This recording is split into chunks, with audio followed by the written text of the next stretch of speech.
What is up, everybody? Welcome to Stoked Spoke episode 3. Tonight is BIPOC night. For those of you that don't know, BIPOC stands for Black, Indigenous, and People of Color. Tonight is dedicated to highlighting the voices of BIPOC folks in our bike packing, bike camping community. I'm going to try and stop rocking in my chair now. This is being recorded live on March 31st, 2021 from the occupied Coast Salish and Duwamish territories, currently known as Seattle. My name is Jason. I am the co-founder of Swift Industries and Swift Adventure Co. And tonight I am not your host. Tonight I have two very special guest hosts whom I will introduce to you all in a few moments. Some of you might be asking yourself, what the heck is Stoked Spoke? Well, Stoked Spoke is an adventure and route sharing series sourced from our bike camping community. Previously, this event was held in real life here in Seattle for about the past 7 years. We started Stoked Spoke in Seattle as a way to get our bike packing friends together to shed a little light on our dark, damp Northwest winters. We've been asked for years to stream this event or to record it somehow, and it turns out that a global pandemic is what pushed us to finally figure that out. Sorry, there is a bug. All right. In the spirit of gathering as friends and fellow adventurers, this is a space to get stoked, be inspired, and to lift each other up. So in other words, don't say any dumb shit in the comments. It is disrespectful to our guests, to our hosts, and to this community. So it won't be tolerated, and that's all I'm going to say about that. With that, let me introduce our hosts. Let's see here. Technology. First up, I'd like to introduce Devin Collins. Devin and I we met virtually because we were organizing some events last spring. And I really hope to ride bikes with you someday, Devin. Welcome. Thank you, Jason. All right. Sorry. Screen is being weird. All right. Next up is Jessica Kim. I know Jessica from Seattle. We met a few years ago through bike stuff. And somehow at another bike event, Jess and I started talking about hosting or having a dedicated night for Stoked Spoke in real life for the BIPOC community. And last year, Jess graciously hosted that for us. So thank you, Jess, and welcome. I just want to give a really big shout out to these two for showing up and being present for this event tonight. I know you both have been doing a lot of heavy lifting with events and other critical organizing in the community. So thank you for being here. And at that, I'll give the show to you two. Thank you, Jason. Hi, interwebs world. Good to be with you all for BIPOC night for the second Stoked Spokes in a row. Jason and I think a couple years ago, we met at another bike event, and I'd gone to Stoked Spokes before, and I was like, yo, it would be really cool to have a BIPOC specific night, right? And he was like, yeah, that'd be awesome. And here we are for the second BIPOC night. Yay. Let's see, do I got my slides up? Yes, thank you. All right. So thank you everyone for being here with us. I moved a slide too fast, but that's how tonight is kind of going to be. I feel like a lot's happening. I am coming to you from the traditional lands of the Coast Salish people, on the land of the Duwamish peoples. My name is Jess. I am an organizer in a lot of different capacities. I'm a fellow bike buddy and public sector employee working at the crossroads of multimodal transportation infrastructure and mobility justice. And my co-host is Devin Collins. Thank you, Jess. And hello to everyone here. I see some friends in the chat. It's always exciting to have shout outs in the chat. So thank y'all for being here. And for those who I'm not friends with, I appreciate you too. I'm Devin. I reside on the ancestral lands of the Muskogee Creek Nation, today known as Atlanta, Georgia. I'm a connector, event planner, and an advocate for BIPOC folks in cycling, current member of the RAR Gravel team, and I manage a local bikepacking group here in Atlanta. Before we get going, I just wanted to give a digital land acknowledgement. It is such a privilege to convene in this virtual environment when there are so many places that are disconnected or don't have connection at all. So I want to give a digital land acknowledgement, and Devin will give a land acknowledgement. So I'd like to take a moment to consider the legacy of colonization embedded within the technological structures, including the infrastructure and high-speed internet, which are not available in many Indigenous communities, although this infrastructure cut right through their native lands. Even the technologies, which is central for our ability to come together, have a significant carbon footprint, which again contributes to changing climates that disproportionately affect Indigenous peoples worldwide. We reside on the unceded territory of the Duwamish Coast Salish of so-called Seattle, Washington, and the Muskogee Creek Nation of so-called Atlanta, Georgia, the Indigenous nations and territories we settle and recreate on. We honor the present and ancestral stewards of these lands and acknowledge the privilege of living in these beautiful places. We recognize the responsibility we have to organize, work, and care for these grounds, to practice good land stewardship, to educate ourselves on Native histories and present, and to support Indigenous-led activism. We raise our hands to the ancestors and hold ourselves accountable to these practices and to the Duwamish Coast Salish peoples and the Muskogee Creek Nations. So, I believe in personal accountability, and if you're still with us, you owe it to yourself to be accountable, and we owe it to ourselves to be held accountable to cultivate a world that embodies our identities and our values. In a few slides, you'll see a few ways that you can support Indigenous sovereignty and BIPOC-led organizations. Next is a bit of housekeeping. So first, keep your eyes on the chat box. You'll enter questions there for Q&A, and we'll have time after each presenter for question and answer. There'll be a 5-minute bio break. And remember that the routes that our presenters shared will be on the Swift Industries blog and in the show notes on the YouTube video description. Closed caption feature is available on YouTube Live and will be available on the recording afterwards. And last but not least, tonight is a no bullshit night. So if you do display some bullshit in the chat, we will kick you out.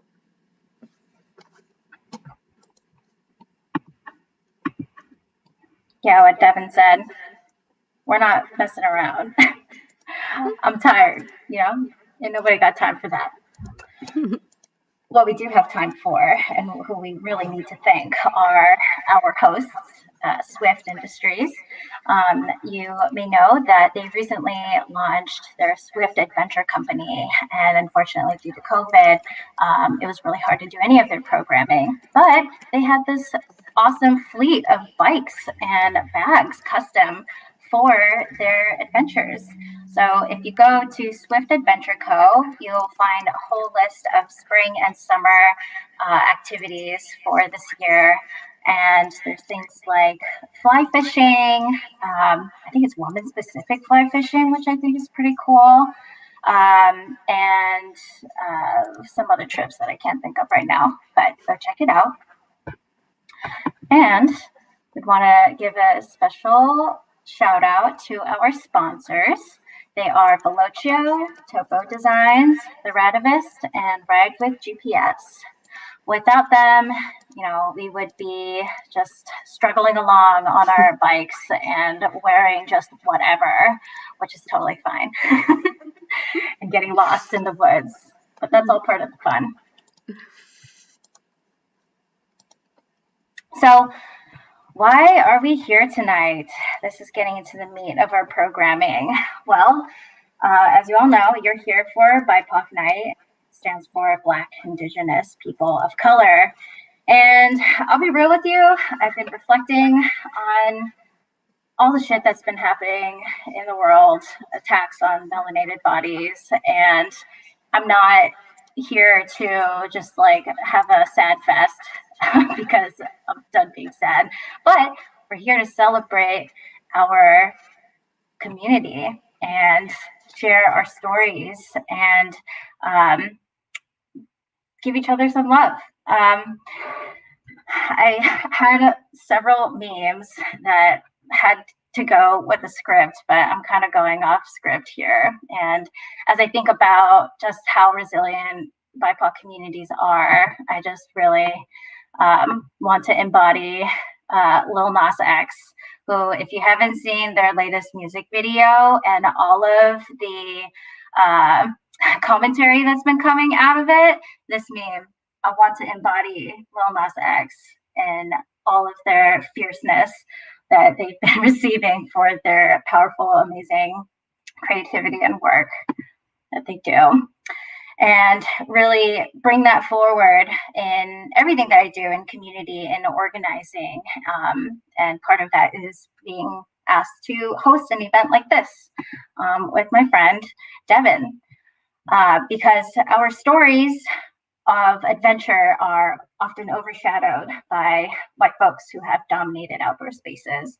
And y'all know how exhausting that can be to try and check people and industries and businesses and hold them accountable for their supposed diversity, equity, and inclusion aspirations. So we are here tonight to celebrate our existence and our stories of adventure because we deserve it and we deserve that unique showcase. So I invite wherever you are on this planet to take space in the chat box if you identify as a queer, trans, Black, Indigenous, or person of color, and show us some love. And if you don't identify as such, just ask yourself, wait, as in, why am I talking before taking space? But of course, please show us some love. Use the chat box. We'll be there checking in and out as well. And we're not here to hate on white people. We're just celebrating Black and Indigenous and all people of color in the cycling community. So should you choose to make a dumb comment in the chat disrespecting our space, ignorance will not be tolerated and you will be kicked out. Thank you, Jess, for sharing your soul and being vulnerable. Appreciate that.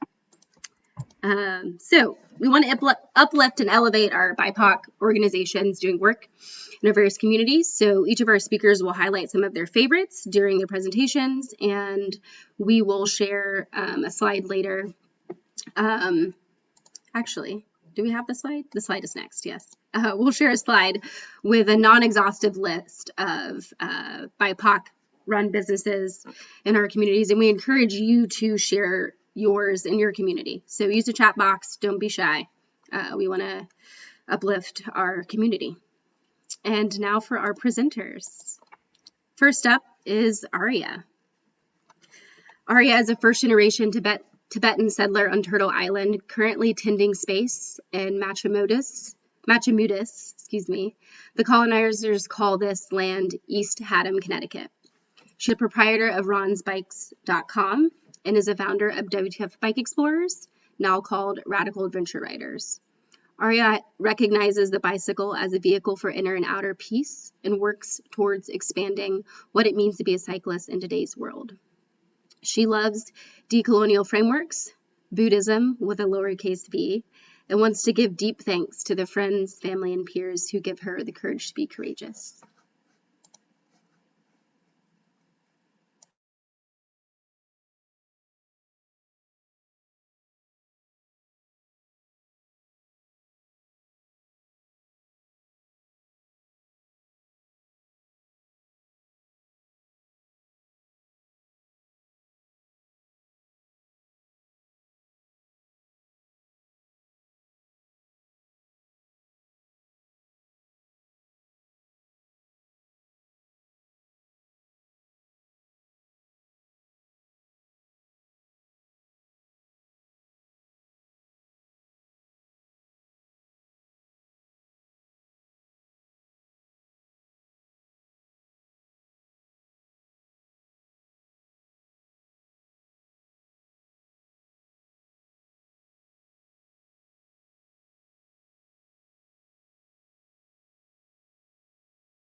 Arya, you're on mute.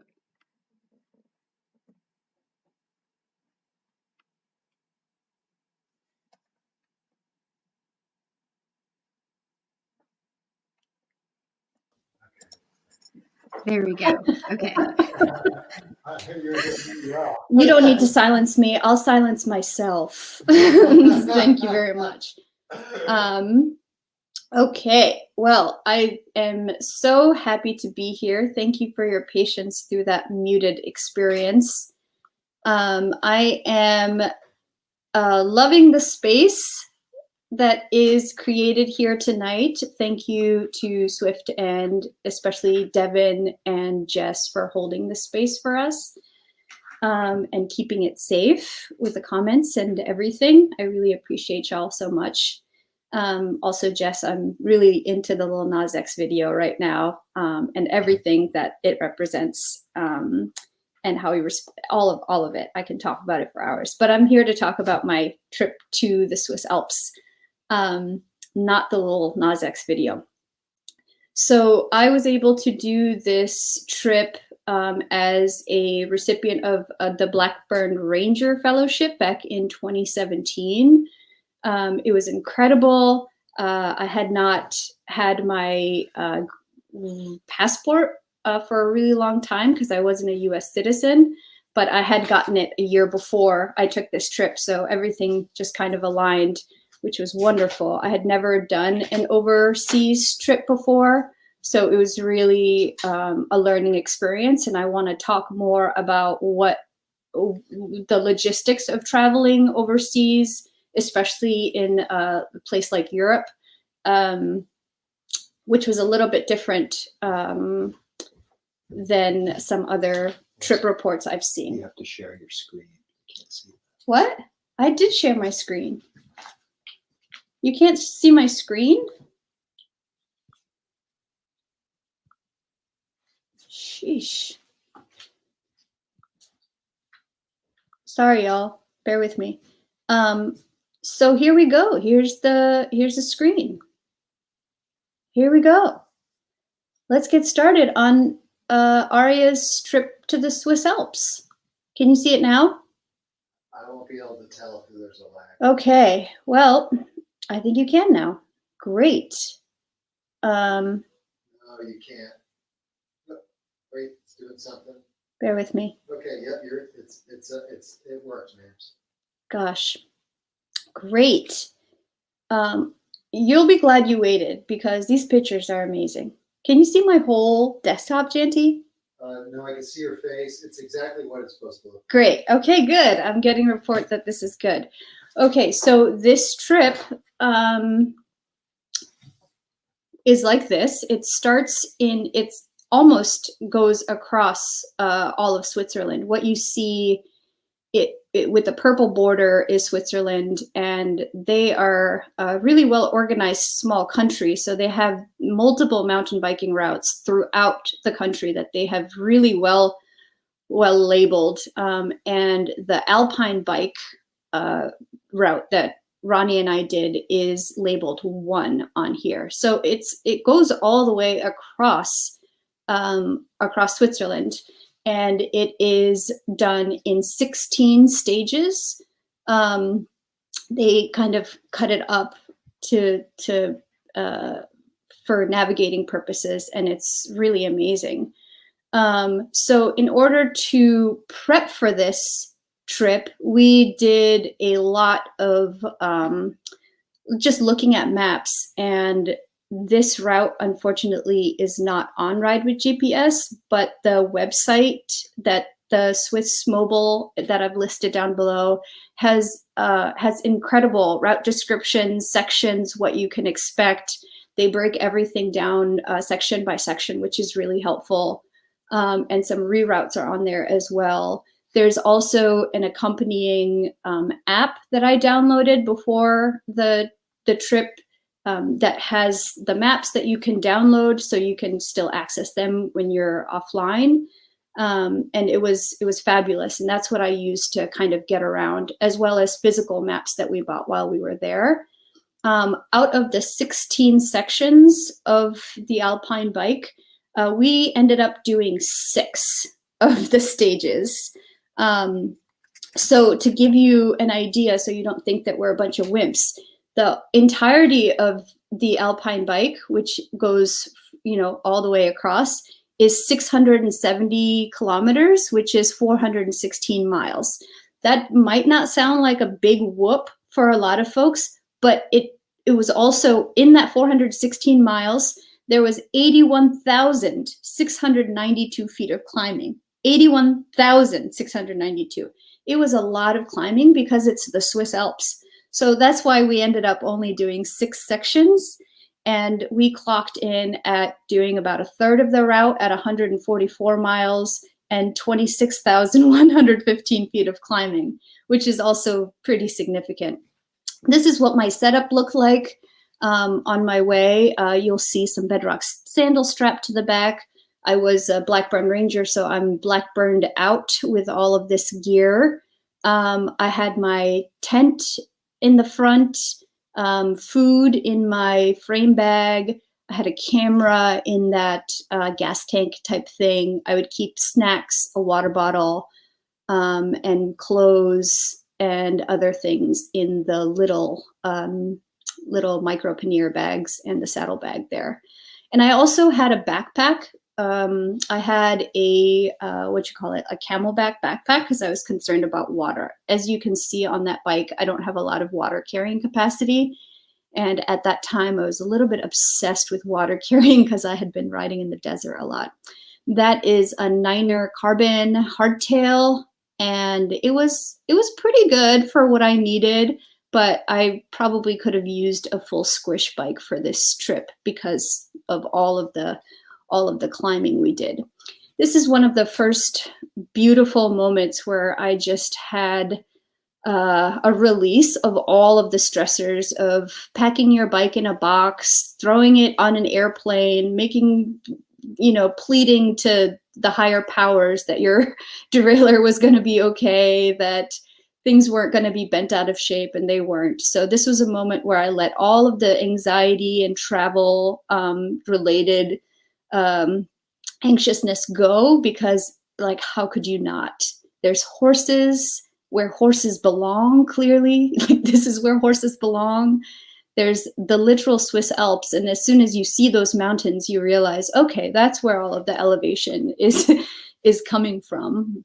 Along the route, I didn't really have to worry about water at all because every town that we would pull up to had one of these beautifully designed springs in the center of every town. Some of them would have little wood carvings of bears, as you can see over there. But lots of cute things like this. We were even able to do some harvesting. I'm eating some raspberries there. Another important thing to note is we went on this trip in September, kind of to avoid tourist season and to hopefully avoid super bad weather too. But that's what we ended up doing. So that's what we all were in climatic conditions. That's where we were. So there was still a lot of stuff growing that we could eat. It was great. Kind of the day by day, what we would do is we get up, pack in the morning, as I'm doing here in the lower right, and then have a fire. We wild camped. We found out that wild camping is not so okay over there, but we did it anyway, because how could you not? There were so many options, and people mostly left us alone. They saw us with our loaded bikes and were a little bit puzzled because everyone else that we saw were not touring by any means. They were kind of credit card touring. They had their full squish bikes and they would be doing the ride and then kind of staying at a hotel at the end of the night and getting food, all that stuff at the hotel, which I think would be the way to go if you were all about if you had a rich daddy or something. But we did it this way and it was incredible. It was awesome. So yeah, we would have a fire pretty much every night when we could find burnable wood. Some wood is not burnable, as we've learned.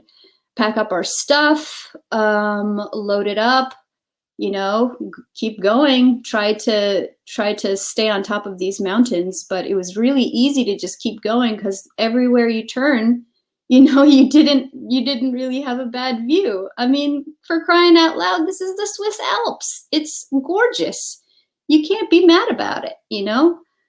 This was a really cute, like, goat shed that we came across on our way from Cerve, I think that's how you pronounce it, to Livigno, which is actually on the Italian side. So you do dip into Italy for a little bit and then you go back. We didn't have any issues going into Italy. No one even asked us for identification or anything. We just rolled into town. It was great. This part over here, and we did, you know, these pictures look great, but some of these are scattered throughout different sections. The section that you see me climbing I did a lot of hike-a-biking on this, as you can imagine, with 26,000 feet of climbing that we did. But the hike-a-bike section that you see on the left is an old mule trail. So a lot of the route was taken from old, like, you know, having historical context here in the US and having historical context in Switzerland was a total time warp, because you're talking about thousands of years, like hundreds of generations of people. And so when you're talking about these mule tracks, it was like from the Roman Empire, you know, they were using these mule tracks to bring things over all of these incredible mountains. So this is the leftover of it, and we're definitely no mules, because this was brutal. This was brutal climbing, but again, really nice views, even in this section. This was a part after we left Italy, going into Bivio from St. Moritz. That's where the mule trail started, and that's where we got a lot of this snow. If it's not hike-a-bike, there was all of this snow happening, which was really, really beautiful, but so cold. And we ended up going over and staying in a hotel the night of the previous snow, because it was just so insane to have snow, winds, stuck in the mountains. Company is just sheep, and really awesome, but I was not feeling very happy at that moment. So we went from Bivio into Typhon Castle, which was awesome. There was a lot of super old castles. And yep, there's me looking at a map. And this is where I landed towards the end of our journey, and Seifenplatz, where I saw these awesome Lungtas Tibetan prayer flags up. And those are the kind of flags where I was like, this is a Tibetan person. It's not just, you know, like the horizontal prayer flags that everybody has. This is vertical. This is proper. So I kind of hopped around that little store that you see me filling up my water bottle at, and there was this sign for Tibetan momos that were yak momos being sold. Unfortunately, it was the wrong day where she wasn't serving any momos, so I got really bummed out. And I think at that point, when I saw the promise of momos and momos didn't come, I was just like, I've had enough. I've had enough of being cold and just climbing all the time. I'm ready to go elsewhere. So after Seifenplatz, we were like, how are we going to have an enjoyable experience? Because Blackburn, you know, the first rule they said for our adventure dispatches was, you're supposed to be having fun. And at this point, you know, I wasn't having that much fun anymore. My eyeballs were already melted from all of the beautiful mountain views, and I was ready to call it. Ready for another part of the adventure. And it was getting really cold. We did leave at a later part of the year, If we were to do it again, I would definitely leave a little bit earlier, even if it meant tourist season and, hiked prices in every town we go to. I would still go a little bit earlier. So this was us figuring out what we were going to do. And we had this amazing last night after deciding that we were going to go down to Italy, where it was warmer and they had better bread options than the Alpendragen that we had gotten, which was just a brick, like Alp bread. It was just a brick. Probably still have a chipped tooth from that, trying to saw through that loaf. But anyway, we decided that we were going to go down to Italy, and it was a great decision. So I remember this last camping spot that we had, which was just amazing, that you're looking at right now. So on, like on the other side of the screen, we are in a cave, like we're in this rock cave that overlooks, excuse me? 2 minutes ago. Okay. That was an incredible thing. We watched the fog roll in, and it was kind of like the heavens saying, "You've made the right choice. You've made the right choice. Leave here and never return." But we'll be back. And that's what I got. That's what I got.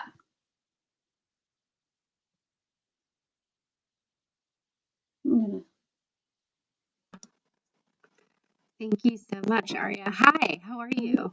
Hi, Devin. It's so good to see you. Yeah, you're so pretty. So are you. I love that turtleneck. It's that color just very Connecticut. Yes, it's very New England, yes. Thank you for that presentation. Those photos were beautiful. A few questions have come in, so I'm going to go through them quickly.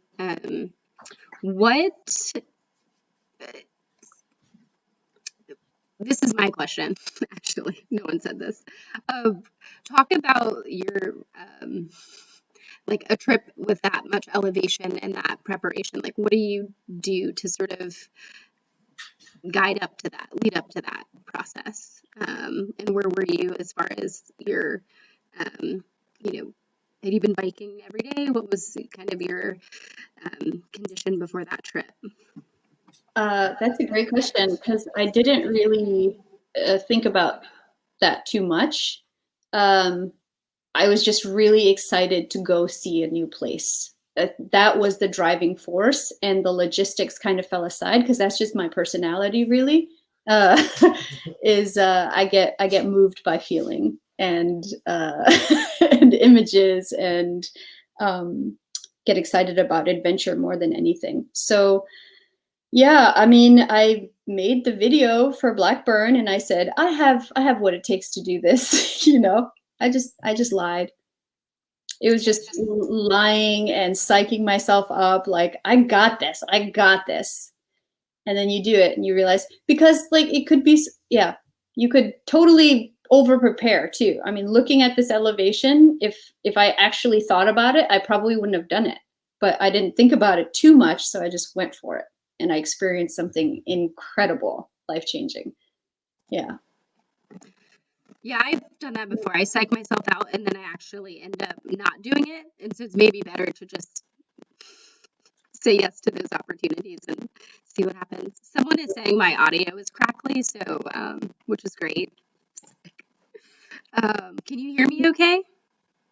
Yeah. Okay. So Elisa says, all I ever think about is food and being hungry. Would love to hear about what fueled you in the more remote areas of the mountains. Well, it certainly wasn't the Alpenragen. It's bad bread. There was regular ass grocery stores there that I'm used to from here. You just pick up a yogurt and you pick up the honey, and so I just ate like I normally do. There were some bakeries. Switzerland is not as expensive as I thought. It was just like being in New York City or something in terms of pricing goes. But we also did a lot of foraging. There was nettles everywhere at the time, and nettles has like iron for a plant. It has iron. So and all of these other great vitamins. So we did a lot of that. There was like, I think our thing at the time was what is it? Quinoa, and then you put whatever potatoes and goops you want in there. That's kind of what we did, and bought things in towns that we were excited to eat, like pastries and fun things like that. Yeah, but never underestimate foraging, knowing the plants, because they're there to help you too. That's a skill I have yet to grow, but I'm hoping to do so in the future. So I know that this was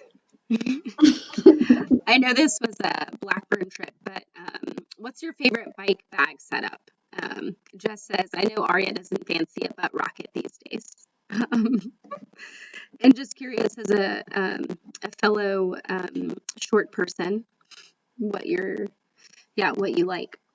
Yeah, I think it depends on the route quite a bit.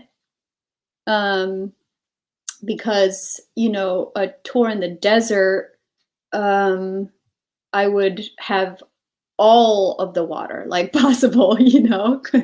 There's a theme here with me and water, but for this trip, I think I did have the perfect bike and the perfect setup for it. I would have gone with something more like bike packing and not so much touring because of all of the ups and downs. I just wanted something that was like really tight. But for most bike tours, I would just have, you know, a big bag in the front, something smaller in the back, and a frame bag. And if it was going to be a longer trip, I would do micro panniers in the front. Not bigger panniers because, you know, single track stuff, the panniers always get caught on something if they're like a big traditional size. So I like the really micro panniers that a lot of people make right now. When you were caught wild camping, did they find you or just scold you? What was that like? Nobody said anything. Nobody even caught us. There might have been some looks, but like I'm used to looks. No one, yeah, we didn't get anything like that. I also think that it helped that it wasn't tourist season at that point. It might be different if it was. And then last question, Sam, who is a dear friend of yours and also my hat inspiration, asks if there are any cool animals on the route. Oh my gosh, not really. That's the sad part. You know, Europe is like kind of cool because everything is so controlled and not controlled, really clear. You know, they've had a lot of years to work on their infrastructure, and the alpine bike infrastructure was incredible, like incredible. But I didn't see any like wild animals. You know, even here in Machu Mutis, I see coyotes. I saw a fox the other day, but over there, the only thing I saw were other humans. I did see really cute carvings, wood carvings of bears. Really cute carvings of squirrels and all these, but not a lot of wild, like, you know, classic things like little squirrels and horses, sheep, domesticated stuff. But yeah, I mean, when it comes to bike magic and a lot of biodiversity, I mean, Turtle Island is where it's at. I love that you said the bear carvings were cute. When I was in Montana, every tree stump, I was like, fuck a bear. It was a tree stump. It was like, they were not cute. Yeah, I love that. Mm-hmm. And then what's next for you, Arya? What's bringing you joy now or for the future? Well, you know, Sam brings me a lot of joy, the person who just asked, because we're doing the Tour Divide together. We decided that we're going to race it. You know, yeah, we'll support each other, but we're going to race it. So that's really exciting. Happy to be a support in that role and also to kind of race for the first time. Sam really likes it, so I'll trust her because I'll trust her with my life. But yeah, I'm really excited about that. I'm excited about having a BIPOC fraction of the tour because I think it'll get more of us out there. I think there's a lot of benefit in in the wild, of course, in nature, and trusting our own bodies. I'm also excited about asking permission from all of the people's lands who we're going to be traveling through on the Tour Divide to make sure that it's okay and to have some blessings there. So that's kind of fun because it's a different way of approaching bike travel where you ask permission first. It's a little different for me because I've never done that before. Yeah. I barely plan according to me. So yeah, those things are exciting. I really like where Bike Adventure is going right now. And I hope that this effort to get more of us to keep spaces as safe as possible, to speak up, to watch out for one another when there is fuckery going on. I think all of this stuff is really beautiful and affirming, and that makes me excited for what's ahead for us. Yeah. Well, thank you for being here, and I can't wait to hear more. And also have enjoyed you and Sam's chats on Monday nights on Instagram. So thank you for sharing your process with all of us. Thank you for having me. All right, bring Jess in to introduce our next guest. Yay. Aw, I just love all of that sweet energy and hearing Arya's thoughts of what she's looking forward to in the bikepacking world and how to travel through the lands responsibly. You may see a recurring theme in how to travel responsibly while we're recreating through Indigenous lands. I would like to invite our next presenter. Please feel free to use the chat box again, give love to the presenters, ask questions as we go through the presenters. Our next presenter is Irina.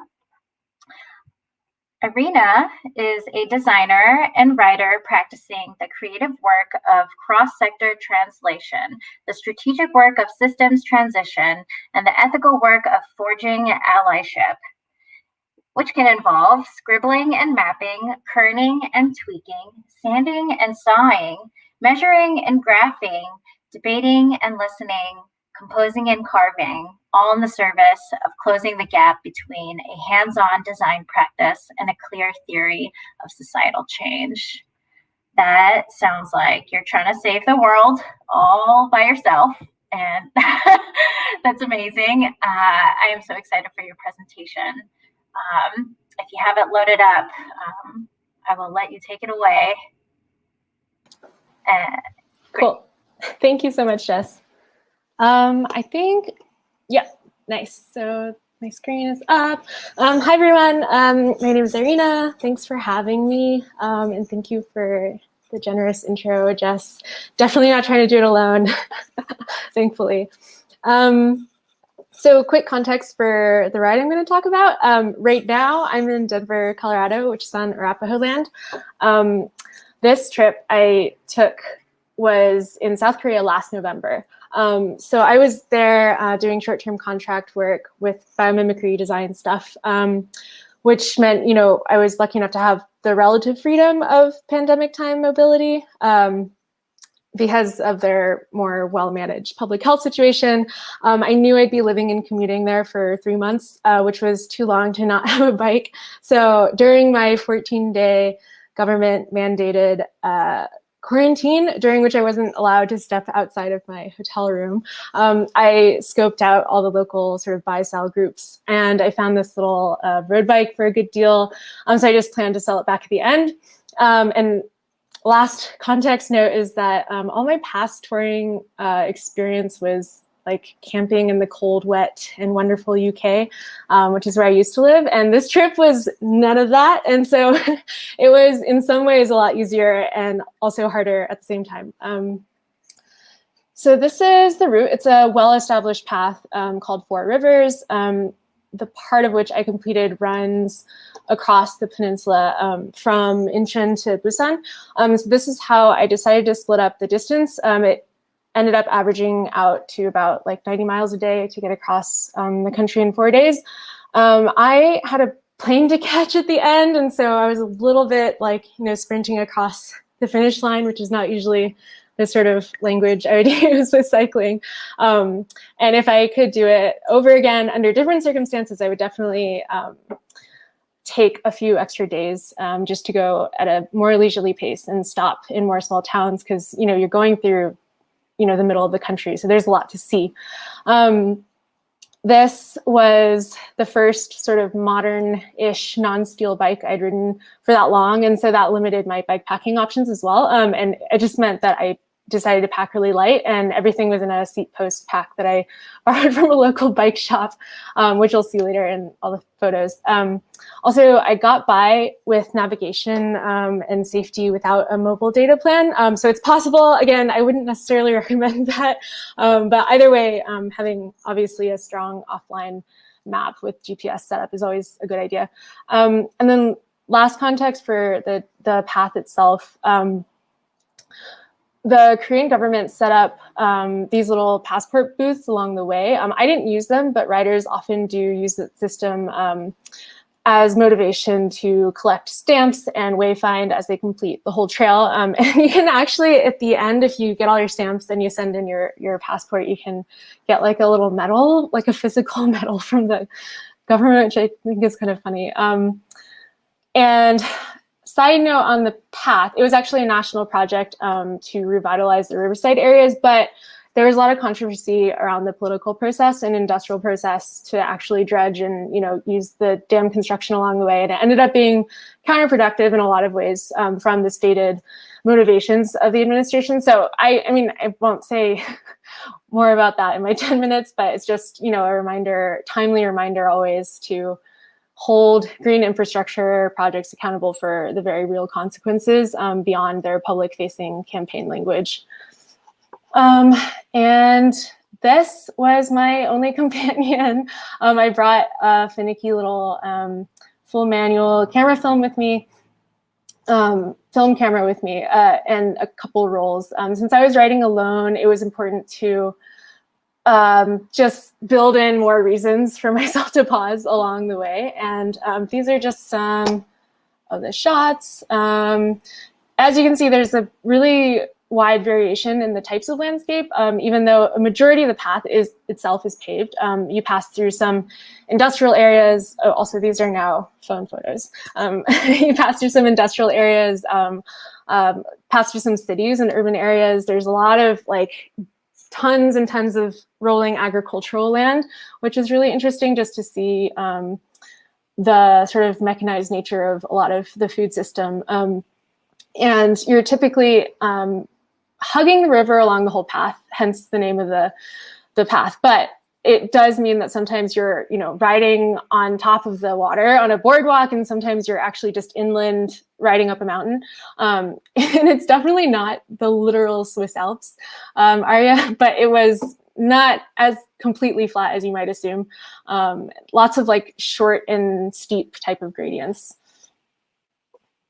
So I'd usually roll into a small town after dark and eat a very, very huge hot dinner, which was just the best. With my packing constraints, I felt like the least stressful option. And because I planned this trip so quickly at the end of my stay, it was just the least stressful thing to stay in these love motels along the way. The name sounds seedy, but they were super clean, really affordable. They were run by these usually really lovely older Korean women who often had a very grandmotherly concern for me, it seemed, as I guess a lone female out on the road. But honestly, I found it pretty comforting after long days. Oh, this is a very quick typographical interlude, a quick and nerdy appeal to everyone to learn, or at least learn about, the local language wherever they travel. Hangul is absolutely genius. I've admired it from afar for a long time. And it's a relatively young, as far as writing systems go, young system, and it's so elegantly designed, and it embeds the phonetic pronunciation into each character. Hands down, one of my favorite parts about learning from my Korean hosts and peers. And it also just comes in handy, right, when you're on a rural road and you don't have mobile phone data or internet. And so one of the reasons I was so eager to squeeze in this ride at the end of my trip is I miss going on solo adventures. I met my partner, who's sitting here, 3 years ago, and luckily he also loves bikes, but he comes from a different world of culture of it with competitive road racing. And sometimes I feel like I have less chances to do the kind of riding that I used to do. And I should say he's been completely lovely about all this.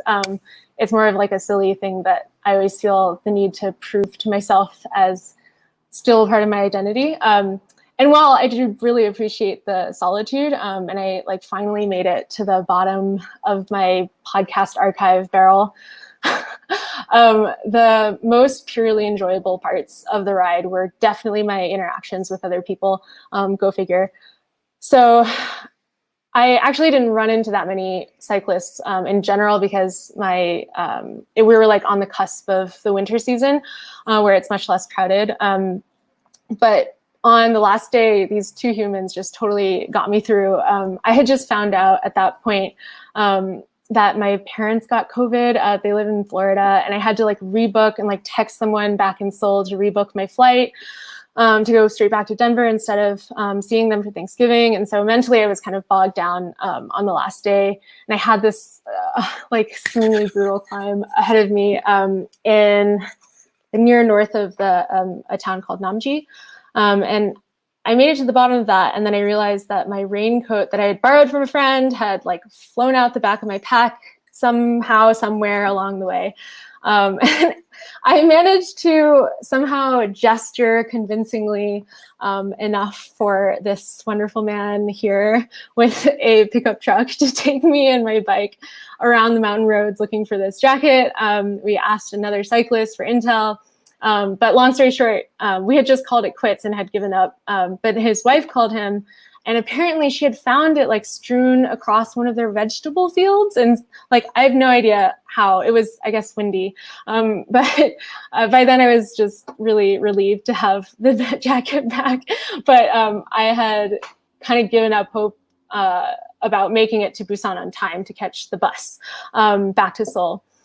But then I ended up riding by, like 30 minutes later, riding by the guy that we had actually interacted with earlier to ask about my jacket. And I was so excited that I was like, hey, I got my jacket back. It's fine. But I'm not sure he understood what was happening.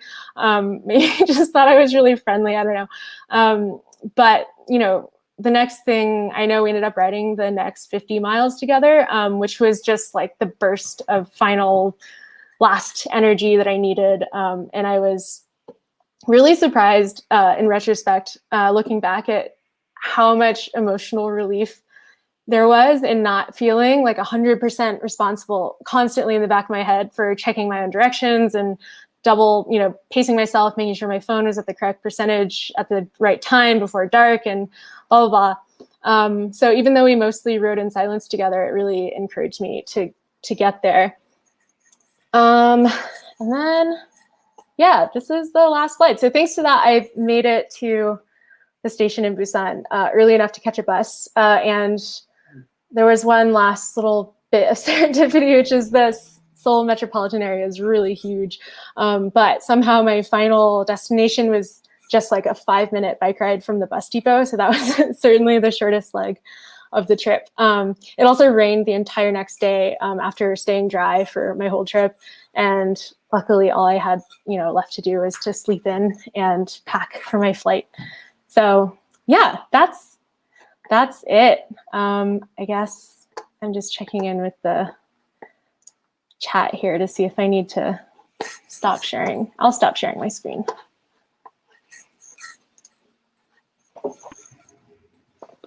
Wow. Thank you so much, Irina. Folks, give it up in the chat box for some international travel. You got BIPOC and you also got an international, international audience, or words not coming to me today. I'm just so enamored by your trip because I am Korean. It's my motherland. And as we wait for some questions to come in, I just have to ask you, Irina, what was your favorite meal while you were in Korea, if you can remember what it was? Oh my gosh, that's such a good question. They were during the trip or the whole time in Korea? Well, I guess like when you're just like burning thousands of calories, anything tastes good, but specifically during your trip. Yeah, during the bike trip, I would say, I think there was a photo of it. You must have seen it, but it was like, I had a lot of the buckwheat crepe wrapped thing. I actually don't know the English name for them if there is one, but it was like the buckwheat crepe stuffed with things that had maybe like japchae, like noodles inside or something, and then like everything tasted good. And then I think the kimchi jjigae was there too, which I loved. That one was a little sad because I went in right at closing time and I actually finished it and I asked for another exact same thing, like order, and they're like, oh no, that was the last one. I was like, that was only half of my dinner. But yeah, really good. That would be so amazing, just after the end of a long day biking, just eating just this like wonderful, spicy, soupy, probiotic filled meal. Yes. Yum. Okay, we do have some questions. William LeBron is asking, how many miles was your trip and what was your favorite part? Miles, I think the total, I'm checking in my notes because I had it up there, but the total was like, so 108 plus 77 plus 86 plus 91. And also it was mostly in kilometers on the on all the signposting and stuff, so I kind of remember it that way. Actually, the whole Four Rivers trail is 633 kilometers, I believe. That's like the official length, and it starts from Incheon, which is actually a little bit to the west of Seoul, and I started in Seoul, so I missed that first little leg. Some people like ride back to Incheon from Seoul just to get all the stamps on the passport, but I did not have that dedication. My favorite part, I mean, besides the serendipity of the last day and those people saving my butt, it was really nice to be out in outside of the metropolitan area, because the previous 3 months I had been, and it was like the pros and cons of traveling with work is, you get to see a lot of cities and stay in some like hotels, but I don't know, it was like 3 months in a hotel to work, and then I had this last like 4 glorious days of being like out in riding by pastures of cows, and sometimes it was smelly, and it's, they were packing, there was this huge stretch where there were just ladies packing kimchi, like a massive operation of it, and it just smelled like kimchi for miles. And I loved that part, just like riding through the agricultural like core of the production of what runs the country. It felt really like a different way to experience. Yeah. And Korea itself is a relatively newer, like developing country or whatever. In the last like 100 years, it's really progressed technologically a lot. But before that, it was a mainly agrarian society. I dream of going on a bikepacking trip through my motherland. So that's awesome. You got that opportunity. Okay, we got more questions coming in. Easy one. Did you fall in love with the bike you planned on selling at the end? Kind of. That's a good question. I did. I mean, it did. I didn't get a single flat, which is insane. But it did really well. I actually ran out of time. I tried to sell it while I was on the trip to like plan, like I'll be back in Seoul for 1 day before I fly out. Anyone, blah, blah, blah. So many things fell through that I just, luckily the airlines I was flying with, the company had it was like 2 bags for free or whatever. And the bike box counted. And so I just boxed it back and sold it in Denver, which is kind of funny, but yeah, it was a good bike. It did very noble steed. That's awesome. I Okay, I think we have time for one more question, my co-host is saying. Somebody is asking, Tyler is asking, would you suggest taking longer than 4 days to do the route that you did? I'll add. Yeah, I would. I would say it's doable, obviously, in 4 days, but I didn't really have time built in at like a normal pace. I would only really be able to stop for like an hour for a lunch break. And I really wish I could have stopped longer at some of those cities. Like there's like Swambo, I think has like lovely hot springs. And there was a lot of stuff that I would have liked to linger around. Yeah.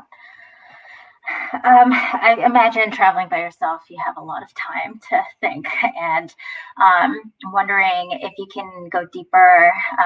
Devin had a question, if you can go deeper into like your thought process around traveling solo, if you had any fears or any hesitancies, like language barriers or anything like that during your travels. Yeah, I think I had done enough solo travel that it felt like returning to something that I was once comfortable with, even though now it sort of took some adjustment. But it was, I think, also really lucky for me that South Korea is comparatively extremely safe. And I never really felt like I was in danger from other humans, which is a nice change in pace. You know, any danger I felt or trepidation would have been from, you know, like being uncomfortable because it got dark too soon and there's no, like my headlight is out of battery or something, but nothing felt threatening in a human to human way, which I felt was testament to the country itself and the sort of, the social standards there too. So yeah, and the language thing was just fun for me. I love, I'm a huge typographic nerd, so that was a treat. I think being uncomfortable with language is always a good thing because it puts us in a position where we are deferring to the people that are, you know, there. And so instead of like taking up space wherever you go and expecting people to speak the language that you speak first, I think it's a nice discomfort. Absolutely. It's nice to step out of that comfort zone. And I like how you put it, like it was like a coming back to something familiar for you too, traveling by yourself. Okay. I can talk. I have so many more questions that I personally want to ask, but I won't spare everybody my ramblings. And we're going to head into intermission. Thank you so much, Irina, for your wonderful presentation. I'm just loading up the intermission slides now. And we will take a 5-minute break. So come right back here at, my clock says 6:36 Pacific time. We'll come back at 6:41 p.m. Thank you very much, everybody.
Okay, hello everybody. Welcome, welcome. Welcome back. For anyone who is in Seattle, you may remember we used to have Stoked Spokes. Hopefully we'll go back to doing Stoked Spokes live from the Rhino Room. The Rhino Room is such a lovely establishment. They host us, I think, for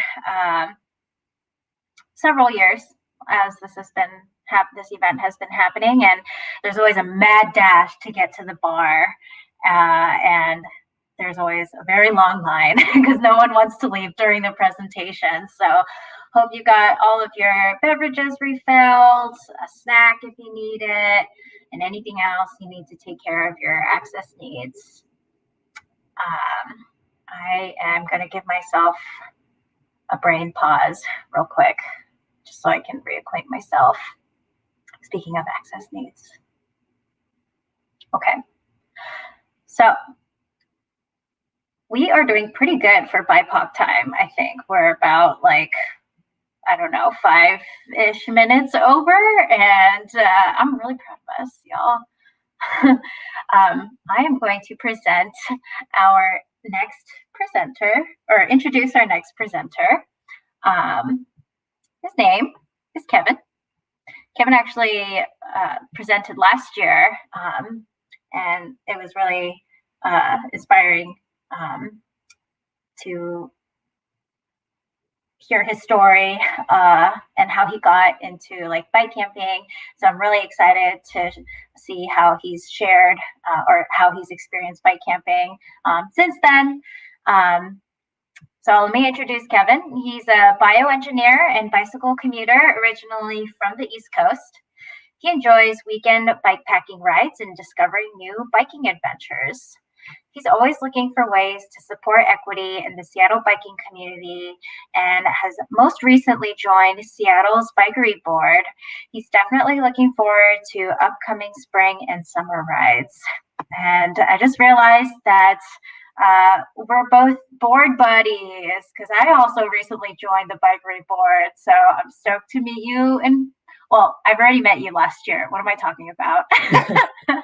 Yeah, but go for bike rides together. Yeah, I'm looking forward to working with you, Jess. So I started recently too in December. So yeah, just looking to give back to the community. So that'll be fun. Awesome. Cool. Can everyone see my slides? I just wanted to make sure. And you can hear me? All right, cool.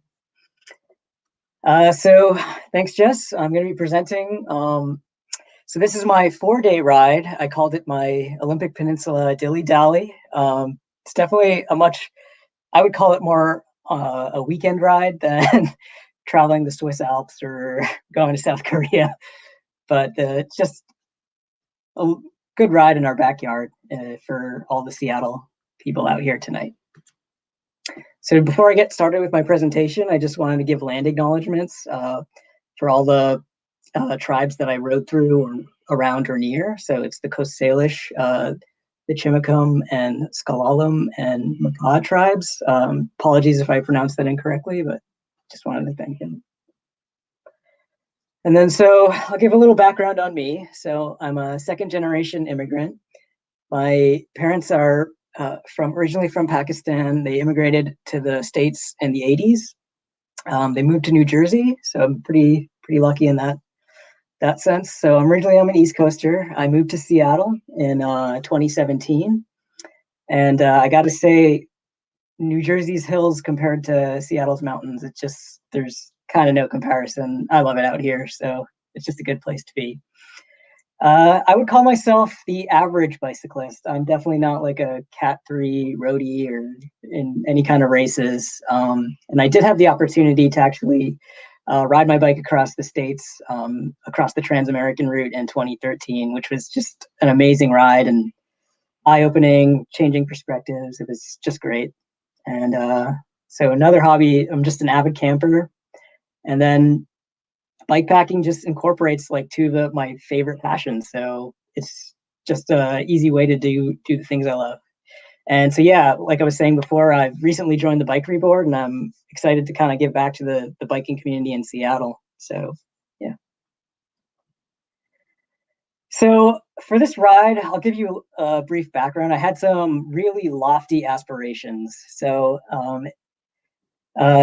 Seattle's RAFA hosts something called the Festive 500. It's a 500-kilometer ride that loops around the Olympic Peninsula during the coldest, darkest, wettest December days. It usually happens like right after Christmas and the holidays. So it's just like probably the worst time to go riding because it's so dark and wet. But I wanted to do my version to kind of get the lay of the land. I did it this last summer, last July. And I just wanted to do a very relaxed version. So I called it my dilly dally, which is just wasting time aimlessly through wandering or indecision. And so I've actually, this is an image. It's just like a small of like what Rafa posts as, this is the 2019 route of the loop. So it's 500 kilometers or around 320-ish miles. And I also wanted to kind of reference, I have this coffee table book that Epic Bike Rides Around the World, and they mentioned this ride. So it's just always been on my list, and I definitely want to complete it one day. So a little background on last July. I'm sure most of you remember it was the height of COVID-19 restrictions, like state parks, camping sites. They were all shuttered by like either county, city, town regulations. It was just a logistical nightmare to try and, or a challenge to just prepare and get yourself ready. So like in the top right corner, I actually got really lucky. So my biking buddy, Bridget, who I did this ride with, knew somebody in Port Angeles who actually owned a farm called Two Bears Gardens. And so I was actually able to stay on their farm in a shed for 2 of the nights. So it was actually helped out a lot. And then on the third night of camping, we stayed at a fairgrounds, which was pretty much completely empty, but still pretty amazing. And so I originally had aspirations to try and make it out to Neah Bay and Cape Flattery. Spelling error, dang. And so, but unfortunately, the Makah tribe was observing quarantine. So I had to like revise that plan and just stop short outside of there. And then I was like, Double Boy was like one of my favorite movies growing up. So I was definitely social distancing, quarantining, and following the rules. So here's my route over the 4 days. So day one was starting out from the Kingston Terminal Ferry, riding to Port Angeles, which was a hefty day at 68 miles. Day two was just going to be a little exploring outside of Port Angeles. Originally, I wanted to get to Neah Bay, which is the most west you can get in the contiguous United States. But yeah, I had to cut that short. And so I ended up in Twin, which is just it was like this surf beach off the side of the road, which was still pretty awesome in its own right. And then on day three, it was heading back from Port Angeles towards Port Townsend. And again, I was doing this all on the Olympic Discovery Trail, which is a great bike ride and good riding. And then finally on the last day was just riding back to the Kingston Terminal Ferry. So that's the route, but there's always the expectations versus reality. For me, I forgot to factor in the trips to and from the ferries. So I had some extra miles on my first and last days that I wasn't expecting. So I guess my first tip would be always expect more miles, just for whatever reason. And I had to say this ride, even though it was just like a quick backyard, like having fun, it took a lot out of me. It was the first 120 miles were just rough. And so I was trying to avoid like going to into grocery stores and restaurants, trying to have my own food. So I guess I didn't carry enough. So at the end of the first day, I was like at the bottom of Port Angeles, and we had like 10 or so more miles to go to get to up what I would call a mountain, pretty close to like where Hurricane Ridge is. And I was just so hungry and hangry and just like I was just pedaling forward and just thinking about like dinner that night. So yeah, that's kind of like I've showed this elevation map and kind of my emotions throughout it. It's definitely a roller coaster. So on my day 2 of that, like my knee just started acting up like crazy, and I just the biking was just not doing it for me. I originally I wanted to do a higher mileage day, but around Lake Crescent, but I just had to nix it and call it. I'll talk about it a little more, but by day 3, the sun finally came out, and I purchased this knee brace in Safeway, and it actually helped out tremendously. So the last half of this ride was just kind of amazing, and like just kind of what you expect like for summer riding. So I'll go through some of my trip highlights.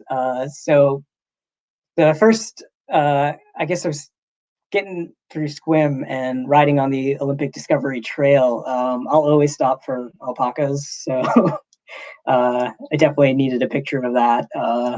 And they were just chilling hard. I was kind of jealous. And getting out of Squim, there was this, I always like a good bridge shot, so I had to stop for that. And then getting into day 2, it just showing that rainy and cloudy, just wet conditions. This was July, and it was still pretty cold. I don't think I warmed up at all until day 3. And so the bottom right is Twin, which is that surf beach I was talking about. So that's the most west I've ever been in the United States so far. I know I'll get out to Nia Bay eventually, just when things are getting better. So I just want to highlight the Joyce General Store. I spent probably a couple hours just like nursing that knee.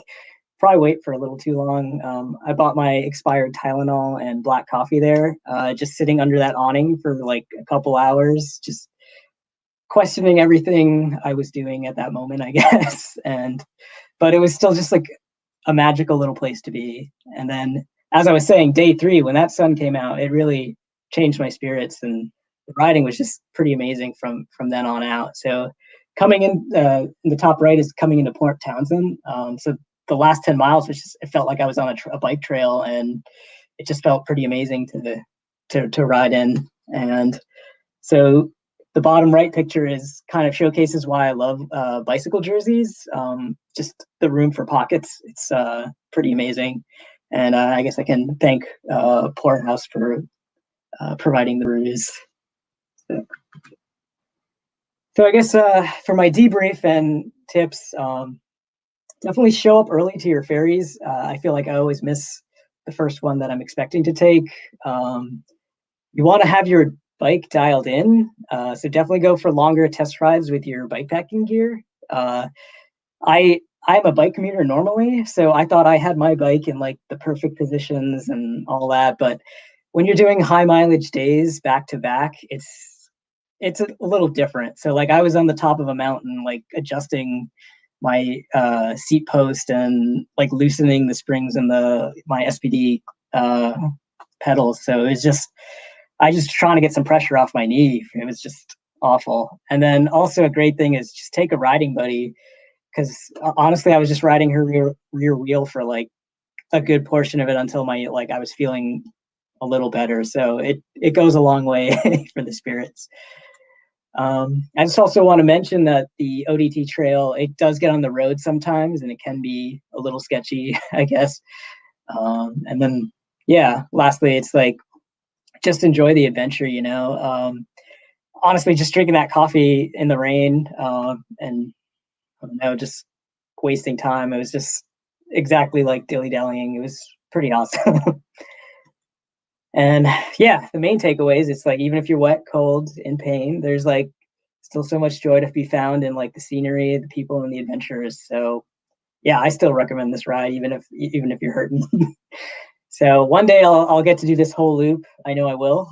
It's on my bucket list, so I'll get to it. And so yeah, these are some of just more picture highlights.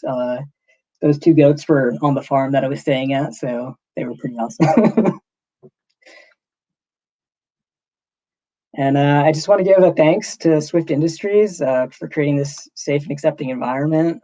Especially thankful after the tumultuous year especially for the Asian community. I just wanted to highlight some AAPI orgs, Red Canary Song and the CID Coalition.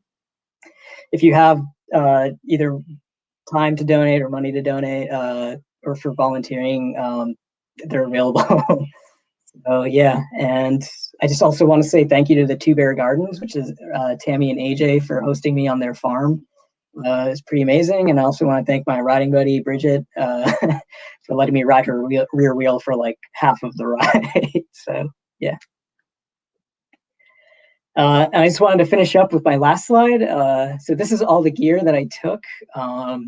I guess I can leave it up as the questions come in. I kind of tried to separate everything by the bags that I put them in. But yeah, it's just kind of your normal bike packing setup. My bike is a Salsa Journeyman. I believe it's 52 centimeters. I'm on the shorter side, so having like that bike and like a smaller frame, it's definitely a lot nicer. So yeah, if there are any questions for me, I'm definitely here to answer them. And yeah, thanks guys. Yay. Thank you so much, Kevin. We can keep that slide up if that's okay. Oh, yeah, sure. Yeah. Okay, great. I don't know. It just says like a reference point if people have questions. Give it up, y'all, for Kevin.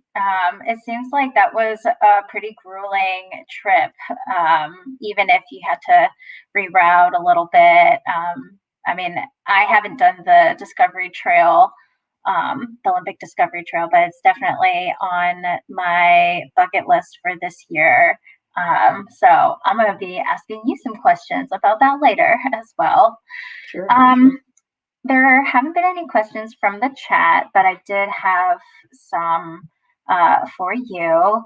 Let's see. First of all, thank you for observing the quarantining restrictions while you were out there, and respecting the tribes, because they don't have as much access to healthcare facilities as places that are closer to the urban environment. So yeah, that's awesome that you did that. How was it rerouting for you on the fly? Did you have difficulty with it? How was that like for you? Oh yeah, I'm definitely like, I guess the best way to describe it is stubborn. I wanted to like do the Lake Crescent Loop, but like I just could not get over it. Like my knee was just not feeling it. So like calling it like a shorter day, it was tough for me, but I think I needed to do it just because it made the next 2 days a lot better. And I was riding a lot better for those next 2 days. So sometimes, yeah, you just gotta take a knee, I guess, and yeah, take a break. Take out your own knee. Yeah. And then wrap it with some Ace Band from. Yeah. Yeah, that's hard, especially out here when it's cold too. Oh, everything just tenses up, and it makes everything so much harder. William LeBron in the chat is asking, how often do you go bikepacking? So yeah, I did try to plan a winter trip, but I think that was overzealous. Spring and summer are my times to go in Seattle. Sometimes like it just gets too dark, too cold, too rainy. It's tough to deal with. So events like this, like it definitely helps like to get me excited again and get me back into it. Because I think, so I went for a bike ride in January and I like waded through like almost like thigh high water and like ice cold thigh high water. And I was like, I didn't pick up the bike for like a little while after that. So it kind of kills the spirit. So you gotta, I guess, kind of pick and choose the better time. So yeah. Yeah. But then it's like, once you get back on the saddle, you're just like, this feels right. Like, yeah. It feels so good, especially when you have your seat at the right seat height. And then it just fits you. I'm sorry, I'm just making a joke. Nor it's, for the most part, it is at the right seat for commuting, but yeah. Yeah. Well, did you have different shoes on than you normally would for commuting? No, I used all the same gear that that I rode. So it was kind of like confusing to me, but I guess it was having like the heavier bike. I guess I just wasn't, the balance might have changed or, so yeah, I guess I was going at like like my commuting pace is probably faster than my like touring pace. So I guess I was trying to be that, like something that I wasn't. And I guess I should have realized that. Yeah. Oh yeah, bike camping when you're loaded down, it's just low and slow. I love Yeah, that. 10 miles an hour. Yeah. And like you said, it's about the adventure, right? And enjoying what there is to enjoy out there. Irina has a question. What is your audio preference while you're writing? If you did you mention that? I might have missed that. I didn't, but yeah, that's kind of like almost like she read my mind, because I was thinking of doing a slide that was like, oh, and here's my playlist for what I was listening to at the time. I guess I can share that later. I don't know if people want that. I don't know. I do a lot of, so lately I've been in kind of like synthesizers and like Outrun and 80s kind of music. Yeah, it's really weird. But I like it a lot. But I like kind of like the indie alternative too. So just, I mean, anything really. It's anything to get you up a hill and kind of take your mind off things. Sounds good. Yeah. Yeah, I totally agree with that. I have two playlists that are my go-to. One is BIPOC Gold, when I'm feeling like I need to be a little fierce to get me up those hills or get that last 5 miles in that I'm really struggling through. And then the other one is called Dance Your Heart Out for the same reason, just to get that extra energy. Yeah. But I do love listening to audiobooks when it's quiet, like when it's just your tires on the pavement, and it's really meditative for me. Let's see. I think we have time for one more question. And I'm not seeing in the chat, so I will just ask, how was it like managing like the emotional toll for you? Because there's like physical pain, and that's really hard. And I know you had a writing buddy, but is there any like I don't know, like somatic exercises or just like things that you tell yourself like when you're really struggling during a ride? Yeah, that's a great question. Honestly, I guess kind of like, so I'd have to say the farm that I was staying at in Port Angeles had this kind of like magical aura to it, I guess is the best way to describe it. And that was for me, was really rejuvenating. But like sometimes you just need to like ice a knee. And I think that's what I was just trying to not push myself to like injure myself like a lot. But I knew like there's a threshold, I guess. I also have like a little running background, so I kind of know when to like push my limits and when to like ease off. So finding that, I think, is a good, once you find that, it makes riding or running easier. So yeah. And yeah, like we're saying, music helps. Talking it through with, the riding buddy. I think we just stayed at that like convenience store for like an hour or two. Just, I don't even know what we talked about anymore, but it was just like, how did we stay there for so long and not do anything? But sometimes you just got to listen to your body. I get that, and just listen to each other for a little bit to quiet the other noises that are happening. Mm-hmm. Thank you so much. That was really great. Super stoked to connect with you in person about bikery stuff. And I'll bring Devin on. Thank you, Kevin. Yeah. Devin is going to hop on and do a little sound check because I think the audio was a little crackly. So can you hear me? Yeah, keep talking though. My name is Devin. I'm 34 years old. I have a lot of plants. I think it's still a little crackly. Do you want to try your headphones?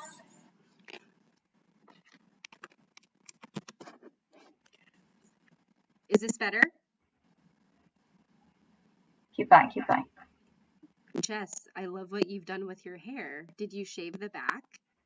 I love the top bun. It looks great. Is this better?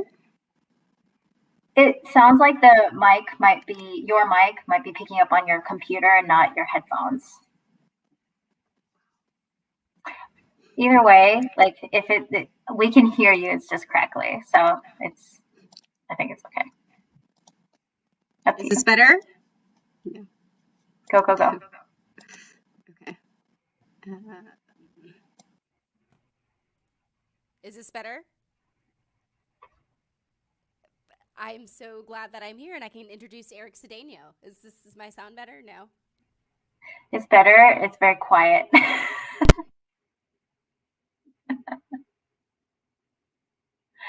This is what a year of remote working does to technology. I'm hella tired. Think about our technology is even more tired. During the Abundance Summit, we talked about this, and it was as if gremlins were entering our computers. You're good now. Great. I guess I had to just, name the issue, right? Thank y'all for sticking with us, and I have the pleasure of introducing Eric Cedeno. I'm sure many of you know Eric. Eric is a model, actor, bicycling advocate, cyclo-tourist, and the one-person show behind Bicycle Nomad. He's also recently joined the board of Bikepacking Routes. Several years ago, Eric embarked on a bicycle tour from Vancouver, Canada to Tijuana, Mexico. The following year, from Miami Beach, Florida to New York City. In 2014 and 2020, he rode from New Orleans to Niagara Falls, Canada, which followed the historic path of the Underground Railroad. Eric was determined to share the spiritual lessons he took from that fateful tour with others. This led him to found Bicycle Nomad. He resides in Santa Monica, California, with his wife, Tony Maria, and black cat, Freddie. They are expecting their first child, Gabriel Enrique, on June 2nd, 2021. Welcome, Eric. Hey, Devin. Thank you very much. My name is Eric Cedeno. I started Bicycle Nomad. But before Bicycle Nomad, I traveled Florida by bike. I lived in Miami and I was bored of the same routes. So I decided to go from Miami to West Palm Beach, which is about 75 miles. I used to spend my nights at a campground there and then return the next day. And that's how I started traveling by bike. The following year, went from Miami to Key West. That was about 155 miles, and I did it several times. And in one of those trips, I decided, I wonder if I could go from border to border. And I didn't know much about bikepacking or touring, but I've always loved to explore, and I always love to go beyond what I know, physically and spiritually. So I went from Vancouver, Canada to Tijuana, Mexico, fell in love with touring. Many experiences, and I still keep in touch with a lot of the people that I've met on that trip. Following year, I went from Miami to New York City. And in 2014, I decided to go from New Orleans, Louisiana to Niagara Falls, Canada, to retrace the history of the Underground Railroad. I've always been interested in history.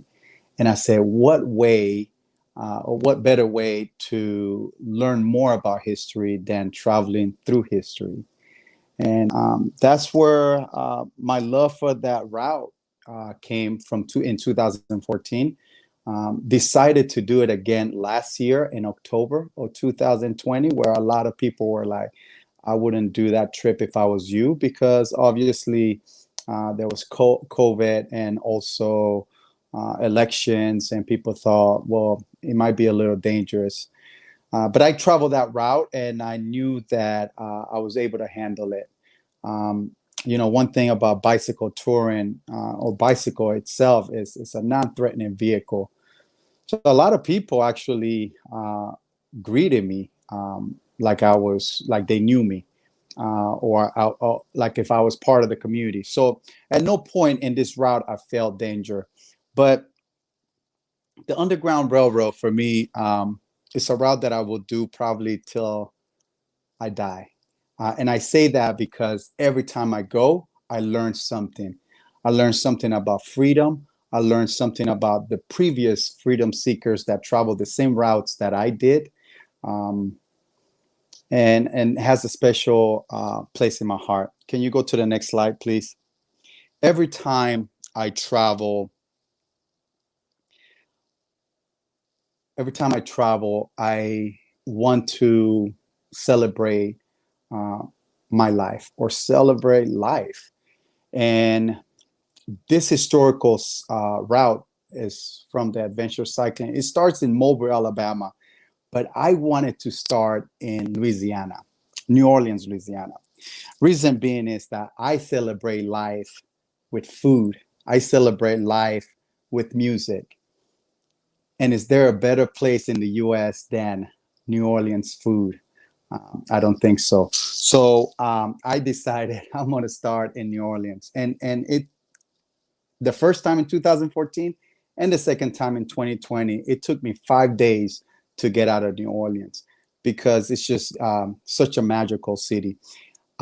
This picture is from Congo Square. It's a park that has a lot of history. It goes back to the 1800s, 1860s, 1870s, where it was a place where Africans would sell their African product, and also hear music. So I decided to start it in Congo Square to pay homage to those people. The next slide, Underground Railroad starts actually in Mobile, Alabama by Adventure Cycling.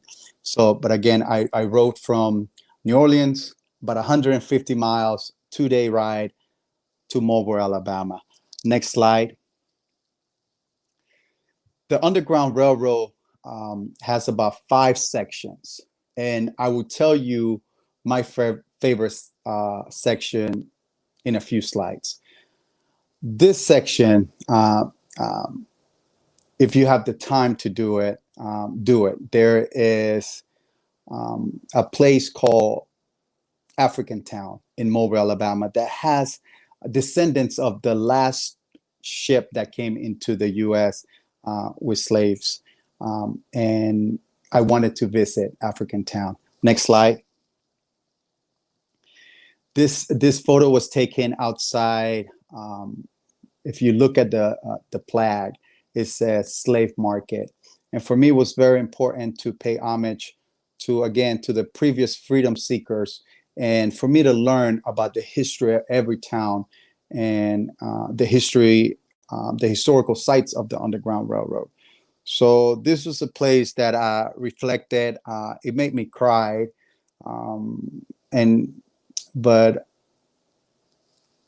but again, I was there to pay homage. It's a very the Underground Railroad by bicycle is very physical, very mental. It's hard mentally, but it's very hard spiritually. And we'll talk about that later on another slide. But if you could go to the next slide. For 12 years of traveling by bike, I never used a GPS. I've always wanted to use a map. I wanted to travel the way previous travelers travel around the world. This year, though, it was my first time using a GPS, and I might not go back to map. I might go to GPS every time, just because, wow, I got lost less, right? And it's okay to get lost because you were able to find different places that were not even part of your journey, and you meet different people that are not part of your journey. But if you could go to the next slide. This is section 2 of the Underground Railroad. That is very interesting because it goes through Tennessee and it goes to Kentucky.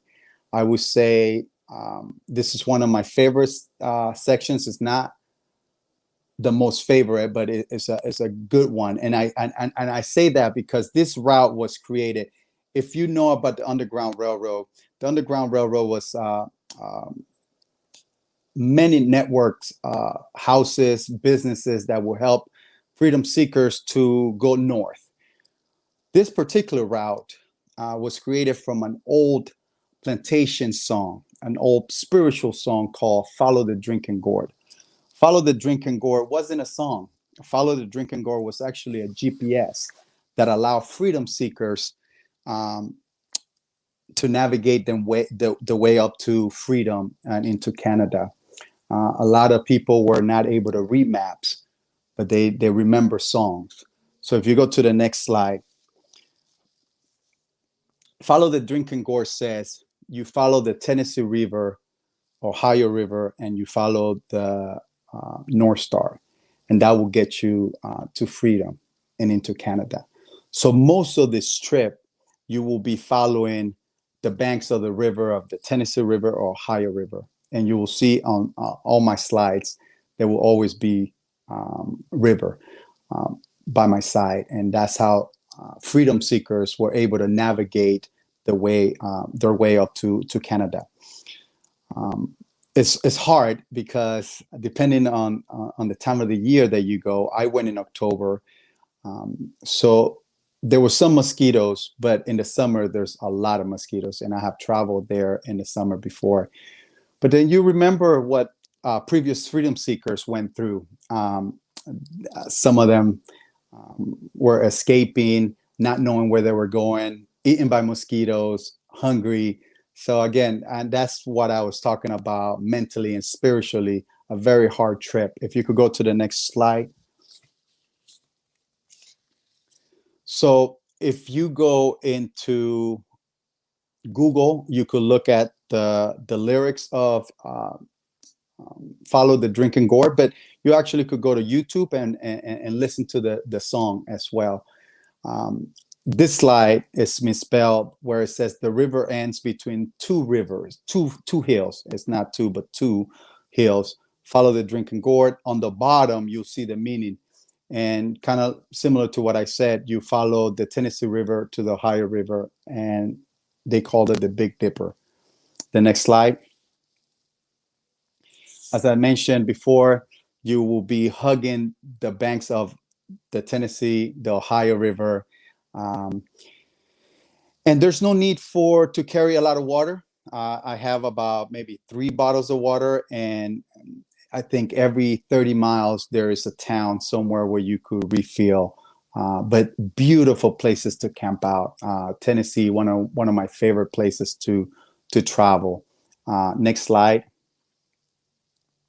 Like I mentioned before, I was the Underground Railroad is a combination. It was a network of cabins, houses, businesses that will help freedom seekers to travel to their freedom. And here I'm in one of those cabins in Tennessee. Next slide, please. This section here, section 3, probably my favorite section. The whole trip is about 2,200 miles. Took me about 31 days. If you don't have 31 days or 2,200 miles, it's okay, because this section here, amazing. Kentucky, Ohio, Pennsylvania, a lot of history. I mean, physical history of the Underground Railroad. And once I actually was able to go into southern Indiana at a place called New Albany, Indiana. And the pastor of this church took me to the basement of this church, where, I mean, just telling you, it's raising my skin and my hair, because I was able to see rooms and tunnels that was built. It's a black church now, but it was a Quaker church back then, and they have built tunnels that will connect the hospital across the street, the town, where literally no one knew that this was part of the Underground Railroad, because everything happened downstairs in the basement, and they have rooms, and such an amazing, if you get to, and it's just over the bridge from Louisville, Kentucky. So again, section 3, such an awesome route to travel. If you could go to the next route, please. Here, Kentucky, again, Tennessee, Kentucky, and Ohio, probably my favorite states to travel. Kentucky didn't have a lot of cars, and it's just the smell, it smells so beautiful. The grass, the wood burning. It's probably one of my favorite states to travel. And again, not too many cars. So it was pretty safe for me. If you could go to the next slide. One thing I always tell people that want to start bikepacking and touring, and I always tell them that you learn how to be comfortable outside your comfort zone. Again, you learn how to be comfortable outside your comfort zone. And that's what touring teaches you. You'll learn quick.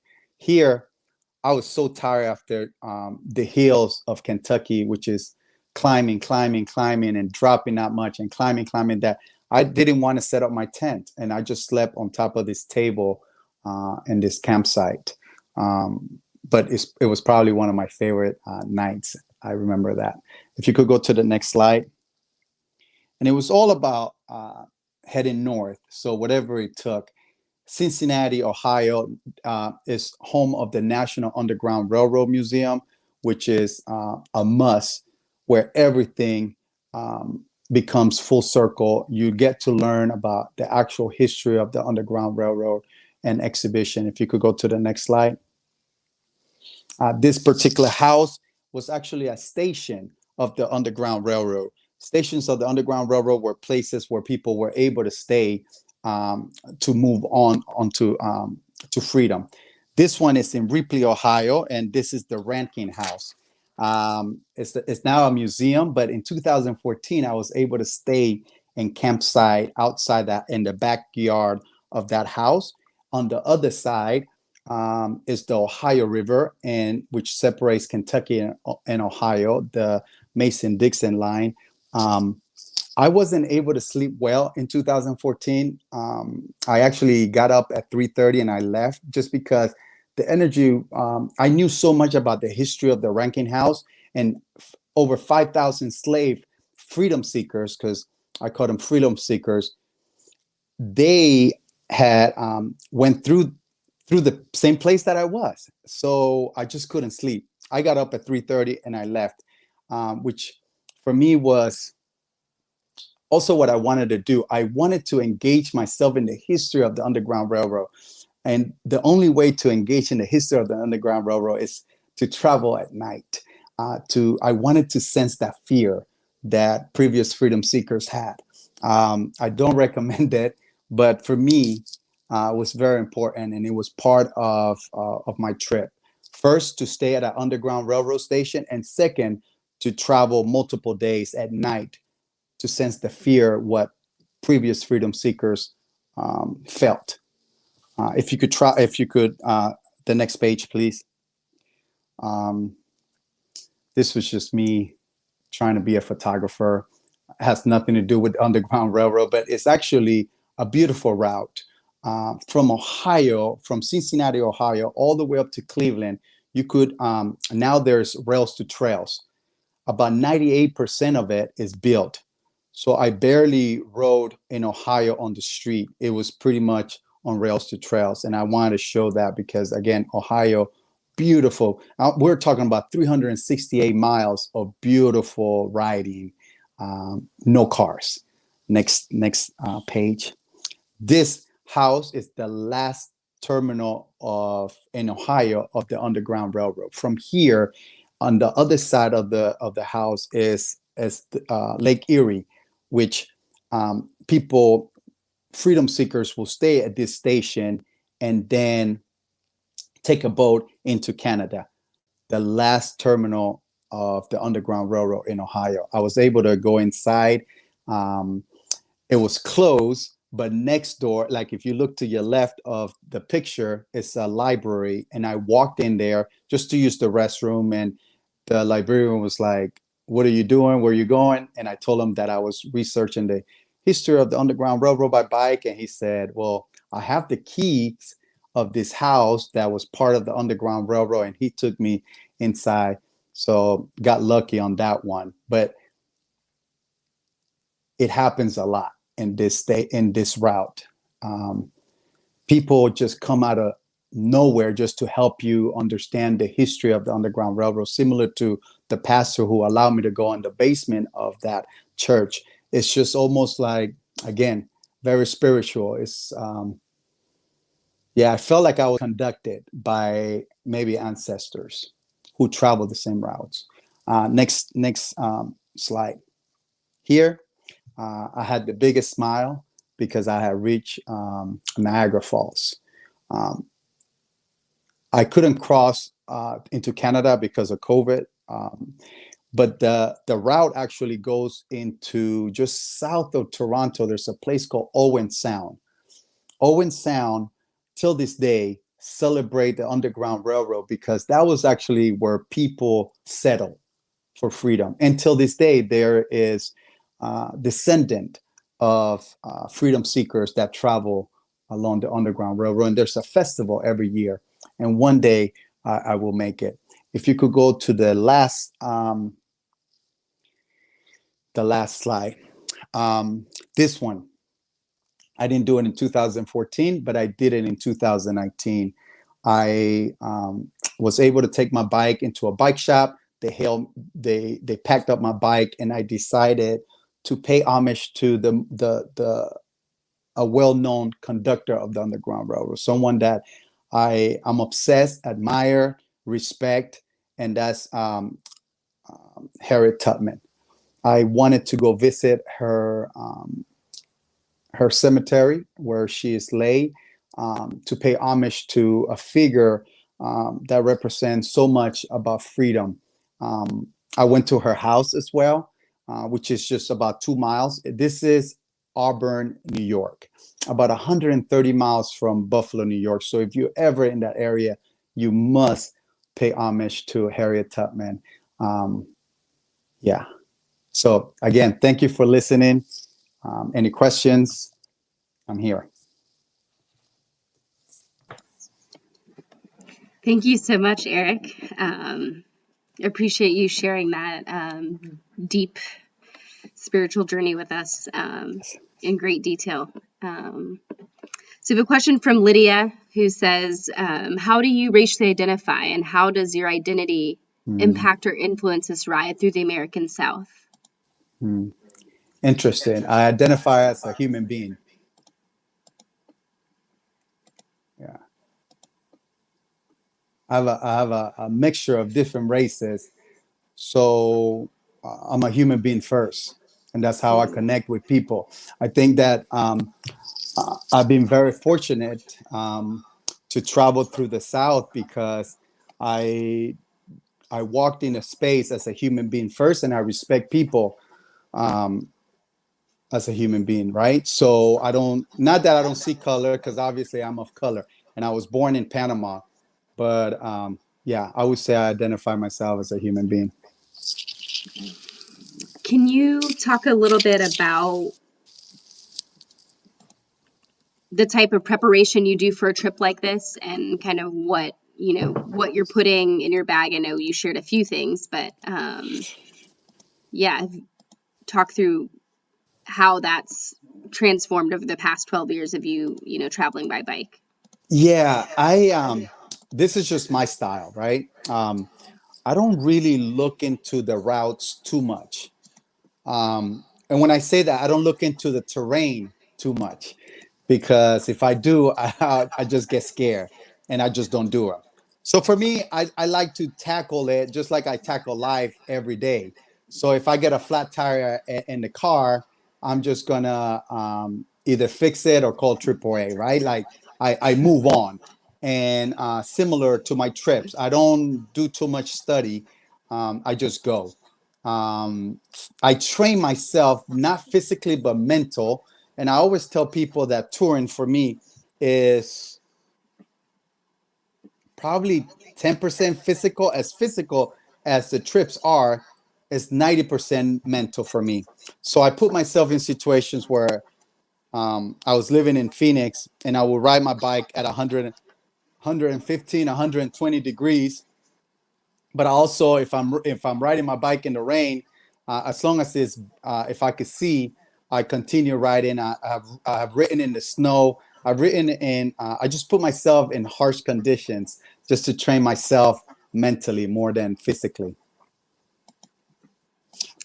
Carrying food, I always have honey, spirulina, maybe maca, and a lot of trail mixes, just to carry me through in times of difficult where I cannot find food.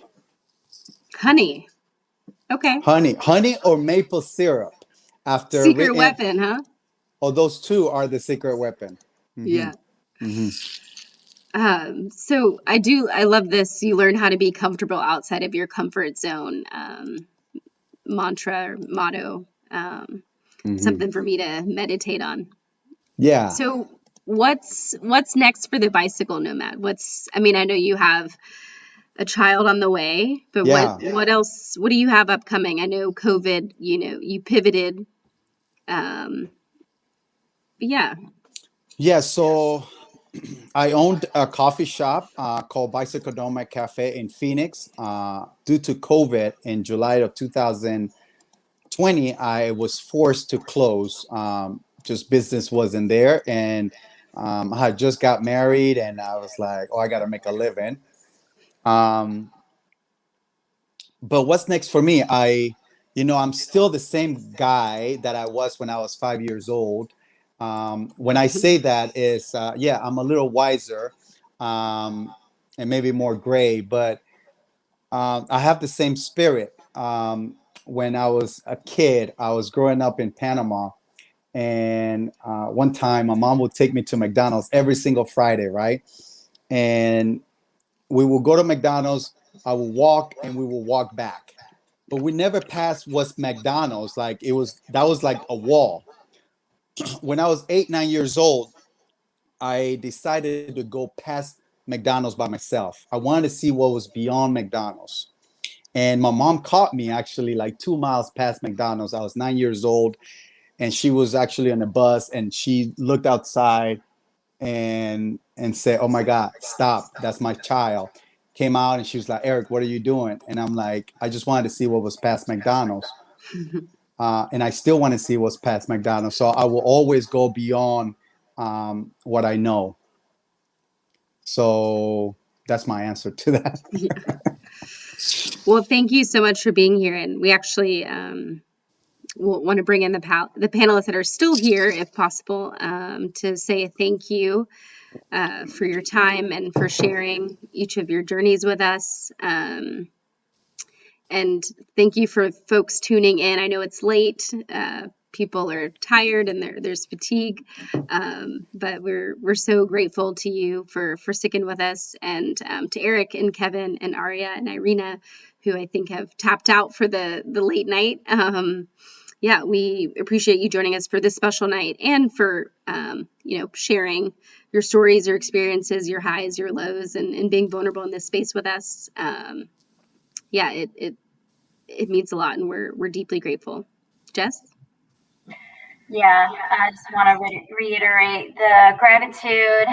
Eric, that was such a powerful journey you went on, and Kevin posted in our chat that thanks for sharing this deep experience and history and respect for those who came before us. I owe such a debt of gratitude for the Black community in really paving the way for melanated bodies to exist in this country, and it's a really difficult time right now. It's always going to be difficult though. So like I said, we need to channel Lil Nas X fiercity, ferociousness, and, be loving toward each other and to ourselves. So thank you all so very much. This is going to be recorded for our audience still here. Thanks for sticking with us. We have the routes available in the description. You'll see that eventually. I have my slides loaded up just as like a last hurrah. Just some more information. It's not much. But again, thank you so much, Swift, for having Devin and myself host the Femme Trans Woman Non-Binary Night, and for tonight's BIPOC night. This is going to be our you won't see us for the Stoked Spoke finale, which is on April 28th. Oops, I'm not sharing. That's why it's not showing up.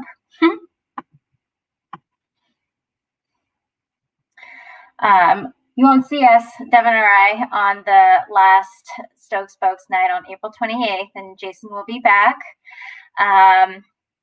And make sure you visit Swift Adventure Company for all of your adventuring needs. They will get you outfitted and kitted and biked-ed. And I'm going to stop because that's a wrap for us. Thank you, everybody.